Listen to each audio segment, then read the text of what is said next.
What is up, fellow nerds, and welcome back to the Dapper Snapper Gaming channel, and welcome back to UNPL Week 6. This week we take on EmeraldMiner and his Demolition Force, and we are in for a really difficult, but I'm sure fun battle.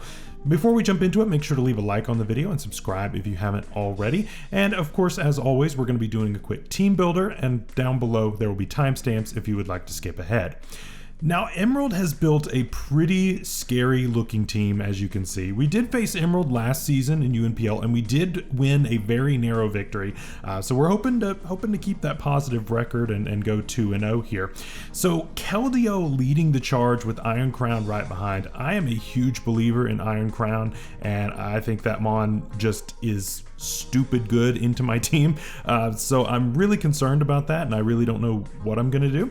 Crocodile's really nice for Intimidate, or you could even make it a Moxie Sweeper, although I think Intimidate's probably more likely here.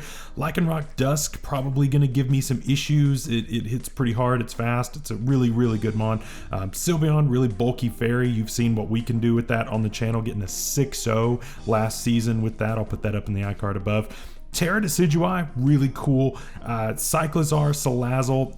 I don't think we see Salazzle in a rain matchup, but who knows, maybe. Oricorio Pom Pom, maybe. Spidops, really nice mon for hazards. It could even be like counter, Silk Trap, you name it, it can do a lot of cool things. And then Terra Cryogonal and Terra Electrode. Again, Terra Electrode we had last season as well.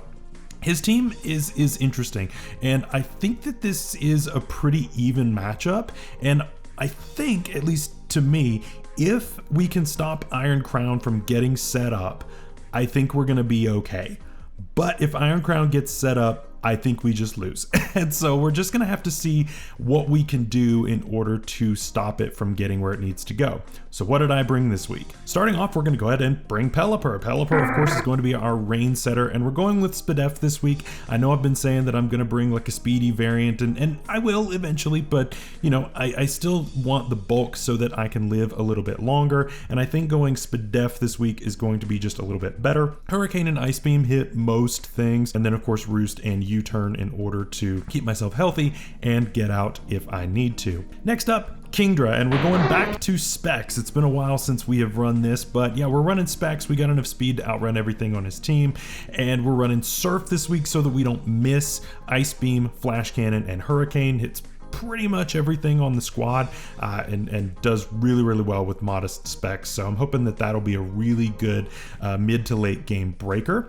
My cleaner, of course, as always, going to be Palafin with the Assault Vest. Again, we're running just a little bit of HP, but we've got enough speed to outspeed anything that normally would be slower than us. And besides that, we're just kind of going for breaking everything and picking up KOs in the end game with Jet Punch, Wave Crash, Close Combat, and Iron Head. My opponent does have a huge speed advantage in this battle, so I almost went with Agility, but I think that this is going to end up being a little bit better, being able to take hits and chunk things down at the very end once they are weak. Next up, Glamora, and this is an interesting Glamora set. We're running a lot of speed so that we don't get outsped by anything that normally would be slower than us, but we're also running Rocks and T-Spikes manually with Corrosion. Mainly what this is if I'm gonna click Mortal Spin, it's pretty easy for Iron Crown to come in. However, what I can do is I can click Toxic on it in order to limit its ability to set up and possibly sweep me. So yeah, the Toxic going through its steel typing is really nice here, and I feel like if I don't have this, we could be in some trouble. The next thing that I have in order to deal with that is Sableye with Trick Lagging Tail once again. This worked decently well against Kurt in week 4, but I think here it's going to be even better. We're bringing screens, and of course we're going to trick a Lagging Tail onto anything that's a problem. My opponent has so many things that are faster than me, so even catching something like the Electrode would be really nice. And of course we also have Knockoff if we want to get rid of something else.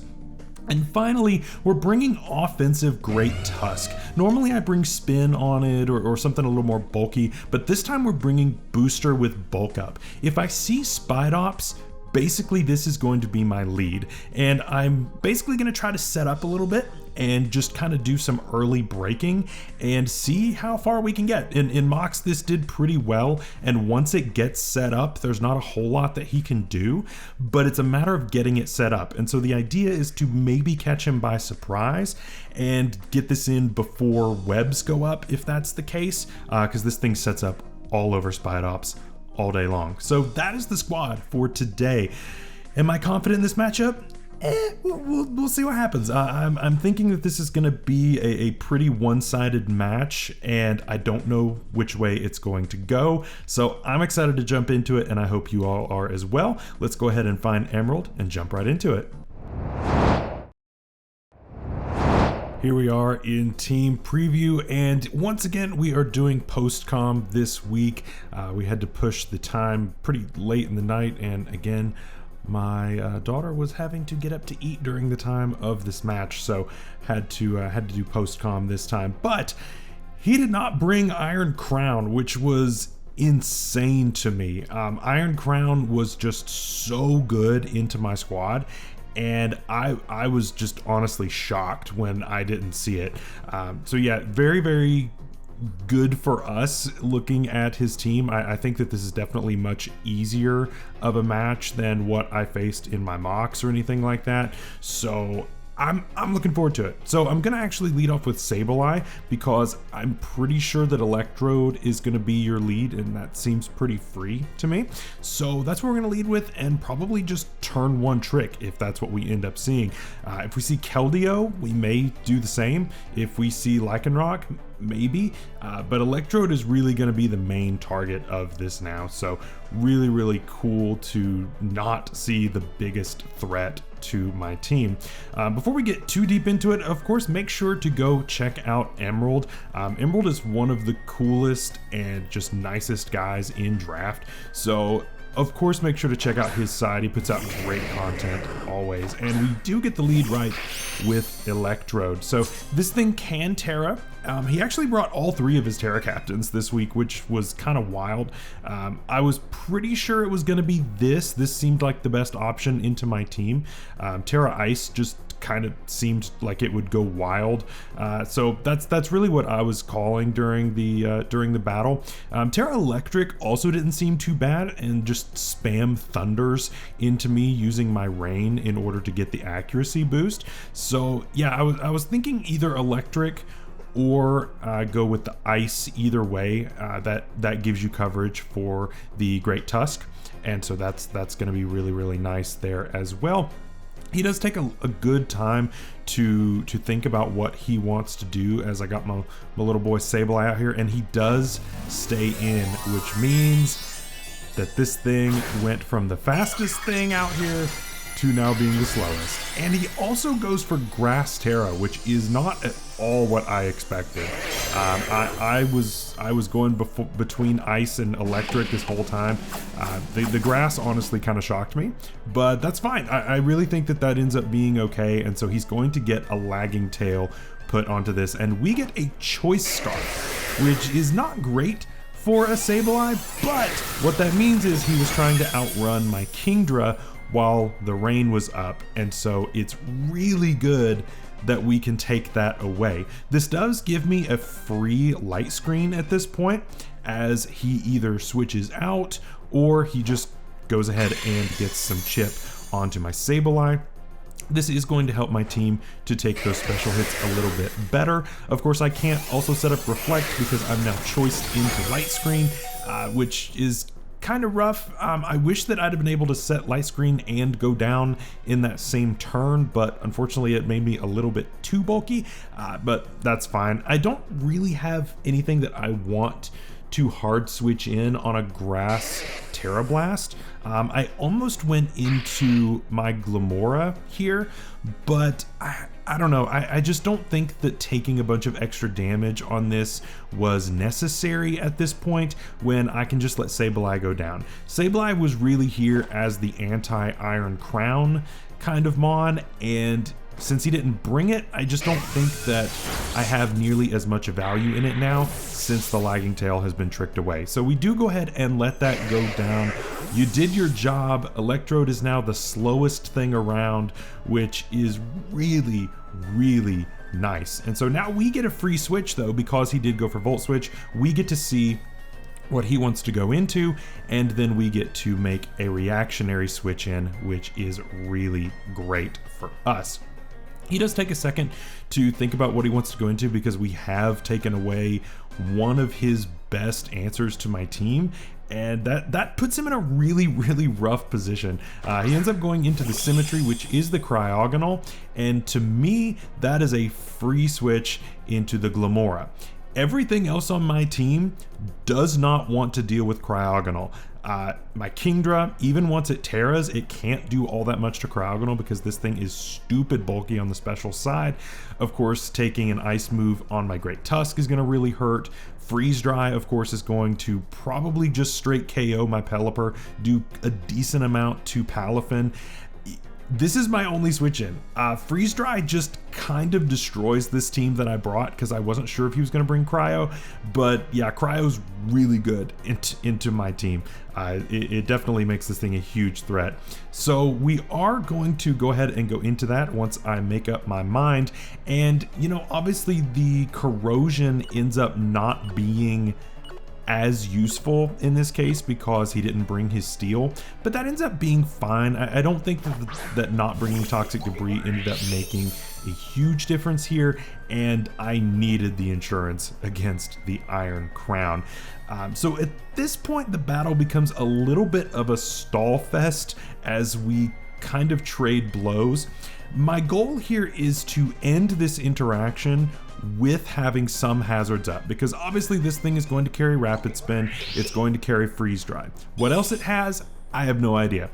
But we know it can't Terra, and we know that it could be screens, it could be some other stuff, but most likely it's going to have Spin, and it's probably going to have the Freeze Dry because that is just such a good move into my team. He does reveal Light Screen, which he probably expected me to click like Power Gem there, which is fine.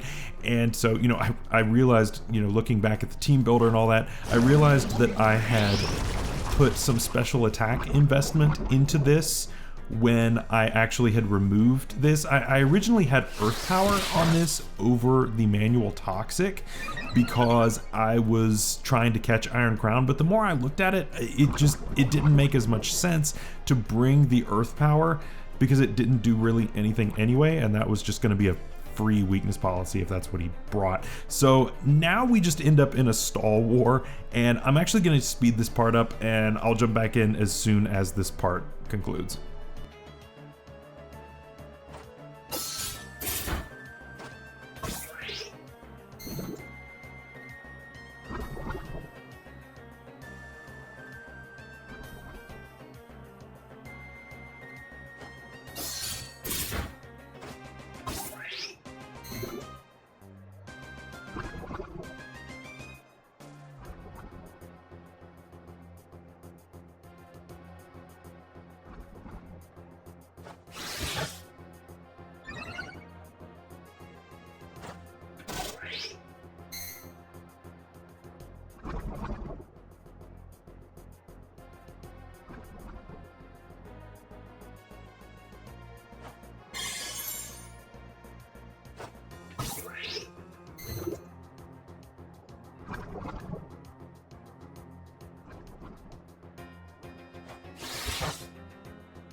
So at the end of all of this, Cryogonal ends up going down and we end up with one layer of Toxic Spikes up, which honestly is fine with me. As long as I end up with some T-Spikes, his team is really going to struggle. There's no way that Salazzle was ever coming to this match, seeing how I have a Rain team.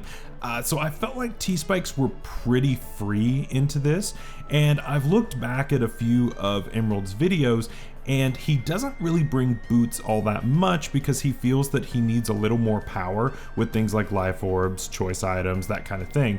So I felt like the T-Spike play was pretty safe in order to wear down a lot of his threats, and so now he actually ends up going into Keldeo. One thing to note about the Keldeo, it is not in its Resolute form, What this means to me is that he does not have Secret Sword. So the stonks on my assault vest on Palafin just went way up, because I know that you are not going to be able to hit me on the physical side, which is really, really nice. This, of course, is not going to take a Surf or Hydro Pump or whatever he wants to go for all that well. Flip Turn, of course, is an option if he is that kind of a set. Specs did seem pretty free into my team. Hits pretty much everything hard. He can take advantage of my rain in order to hit everything really hard. So yeah, he does go ahead and go for that Surf, which is going to deal a decent amount of damage. Remember, I am Assault Vest, but I am not invested really. And we find out that he is actually Life Orb. So the amount of recoil he is going to be taking from the Life Orb plus all of this poison is going to add up very, very quickly. I'm not sure what else he has in his arsenal this week. Of course, Keldeo gets a lot of really good moves. Could be something like Aura Sphere, could be Vacuum Wave even, he could be Calm Mind, he could be Sub, there are a bunch of different things that you can do with Keldeo here, and it's a really scary mon, especially facing it with a rain team. I don't want to give him the rain if I don't have to, but I feel that in this position, I'm okay to go ahead and go into my Pelipper in order to possibly get off a Hurricane and knock this thing out accordingly. So we go ahead and swap this out, get our 0 to Hero activated, which is really great, and then we go straight into Nigel, our Pelipper. Of course, we are bulky here, and so we can take pretty much anything he wants to go for pretty well. And then he goes for Calm Mind, which is really scary. Keldeo hits like a truck and hits like multiple trucks when it has a Calm Mind. It also takes hits pretty well, but at this range, looking at it, running a calc really quickly, I find that Hurricane actually will still KO a Keldeo as long as it's just +1 SPDEF and doesn't have a bunch of bulk, which I would imagine that it doesn't. I would imagine it's mostly speed and special attack. So I realized that I can just go ahead and take this out. There's nothing that he can go for that will one-shot this Pelipper. So I feel like this is pretty free at this point. I'm taking a minute to calc everything out just to make sure I don't make the same mistake that I did last week. If you missed that battle, I'll put that up in the iCard above, but yeah, basically I threw away Keldeo, or I threw away my Pelipper, and things ended up working out okay, but it's fine. So yeah, we go ahead and click this Hurricane. He clicks Surf first. With the rain boost, it's going to deal a lot of damage. Man, that is wild for a resisted hit. We go for Hurricane, and it does nothing because I forgot about the light screen. Completely forgot about light screen. If I had remembered, I probably would have swapped. But we do get the confusion though on the Hurricane, which is pretty wild. And there the light screen goes away, and I am reminded of why that thing survived so easily. Yeah, that wasn't the best, forgetting about that, because this thing does hit like an absolute truck. At this point, I'm okay with just letting Glamora go down in order to let this go down to poison, and we should be okay. So he can just click Surf for free here, take out my Glamora, and we will just move on from there. But he actually ends up hitting himself in Confusion, which just kind of adds insult to injury at that point, and it goes down to the poison damage right there. So Glamora with another indirect kill here with that Toxic, and it is it's pretty cool. With these Toxic spikes are pretty gnarly into my opponent's team, I have to say. Just with how much damage it does over time, it's wild. It's absolutely wild when you can catch your opponent not having boots, not having any kind of grounded poison on the team that week. It's pretty scary to have to face off against. So at this point, I don't see the need in switching. If I go into Palafin, I'm going to take 1,000,000. I could go Tusk, I guess, but I don't think that it's a good time to do that at this point. I think it's a little early to go ahead and burn that booster.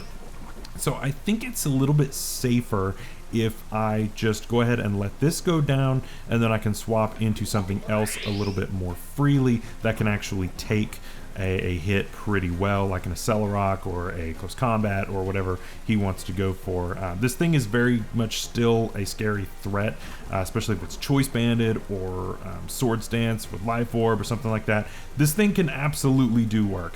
It's really, really good. So I'm going to go ahead and stay in, and he is going to just Close Combat, take me out, which is unfortunate for us, but you know what? It's really fine. Lamora got that one layer of T-Spikes off, and it's dealing so much damage to my opponent that I really can't complain all that much. And of course, this is Life Orb as well, so it's taking additional recoil every single turn. I was calcing what kind of damage that it could do to Palafin, and turns out that Palafin is going to live anything he wants to go for, and Jet Punch is a guaranteed KO in the rain. From this range, obviously. The only thing that he could click is Accelerock, and I lived that 100% of the time, even if he's adamant. So he does switch out, which is fine. I'm still going to get a rain boosted Jet Punch off against something, and it ends up being the Electrode. So he does go ahead and give up his Electrode at this point.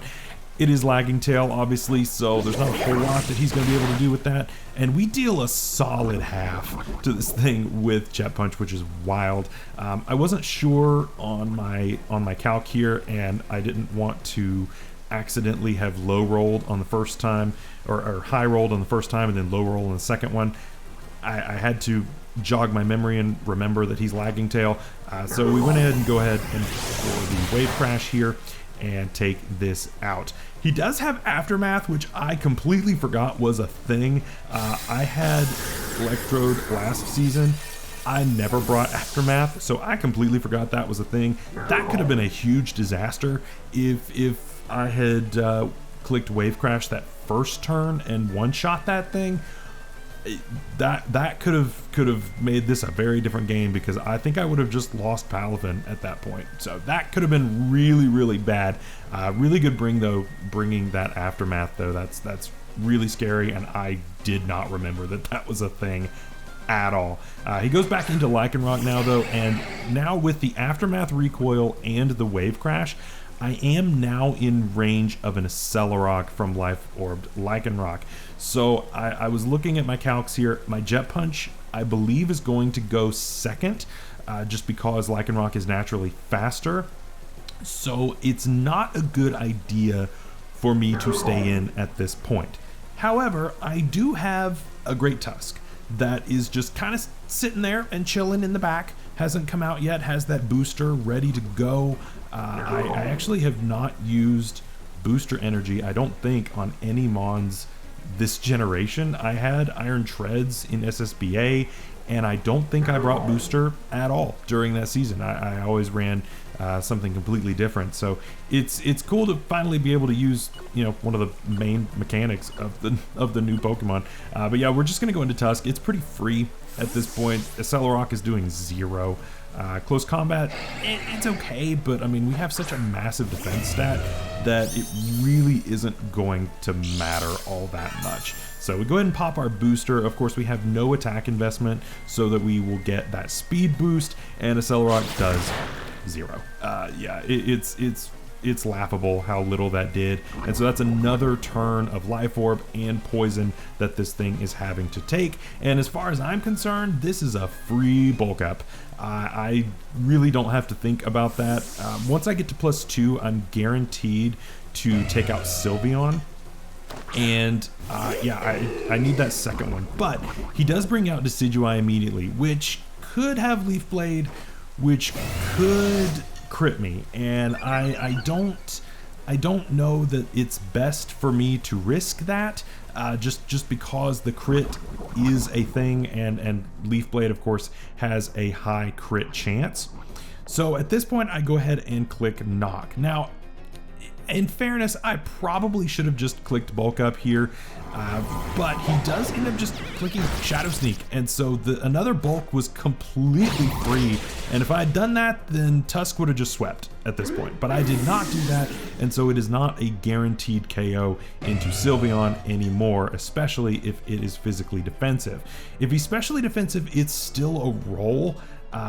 and it's a close roll, but it is a roll. And so we do get the poison here, of course. No boots. My opponent only had boots on Cryogonal, come to find out, and that wouldn't have mattered when it came to the T-Spikes anyway. So everything else that switches in has to take the poison, which is really, really rough, unfortunately. But yeah, I mean, Headlong Rush is still my best option here. I don't think it's worth switching, even though I could probably take a hit.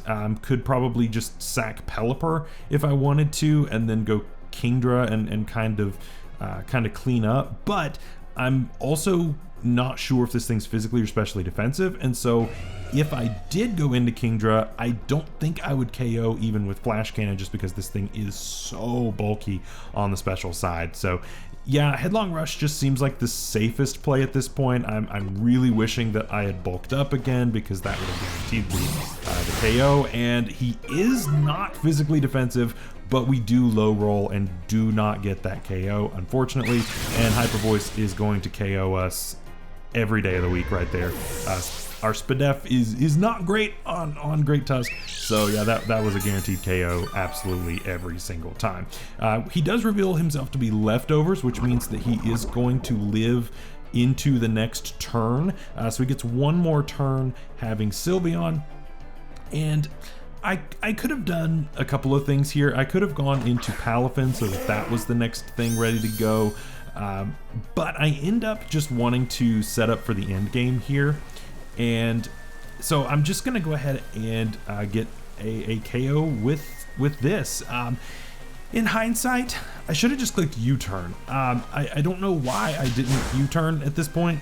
U-turn would have saved differential for a +3 differential and gotten the KO there. Leaving this in guaranteed that it goes down to the Lycanroc. So yeah, I gave up a diff point for no reason, but at the same time, I don't think that playing for diff really mattered all that much in this match. All of my matches have been close this entire season. And so, to me, I'm not really concerned with that one diff point all that much. I don't know. I just don't personally play like that. I would rather just take the win and play it safe in this position instead of doing something stupid at the very end to throw, right? If I had gone into Palafin went down guaranteed.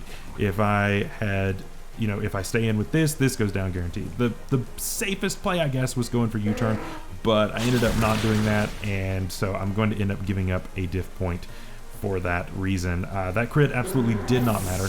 I went down to an Accelerock every single time right there, but it's totally fine. And so we are going to wear this down a little bit more, and it is absolutely in Kingdra range. Kingdra has been just chilling in the back, being a good little seahorse and waiting for its chance to shine, and here it is. I'm now going to basically just click Surf, and it is a win. Accelerock is not going to KO me regardless of whether I Terra or not, so going for the Terra here doesn't really matter. So I'm not gonna waste our time going for that when it doesn't make a difference either way. So my opponent realizes what has happened and knows that Accelerock is not going to KO, and so we are just going to click that Surf, and that Surf is going to KO every day of the week. So again, huge GGs to my opponent. It is always a really great time getting to battle with Emerald. Again, like I said, he's one of the nicest guys in draft. He's always really fun to go up against, so make sure to check out his content. He puts out great stuff, really cool guy, and yeah, he's really fun to have around, and I'm glad that we have him in UNPL. So thank you guys so much for watching. I hope you guys enjoyed. Next week we enter the last third of the season, so we're 6 in, we got 3 more, and we have one of our toughest matches of the entire season as we face up against Flygon. Yeah, that's gonna be a really tough match, so I hope you guys are looking forward to that. I know that I am, and we're hoping to finish strong and hopefully make playoffs. We will just have to see about that. Till next time, stay safe out there, stay healthy. We'll see you later. Bye-bye.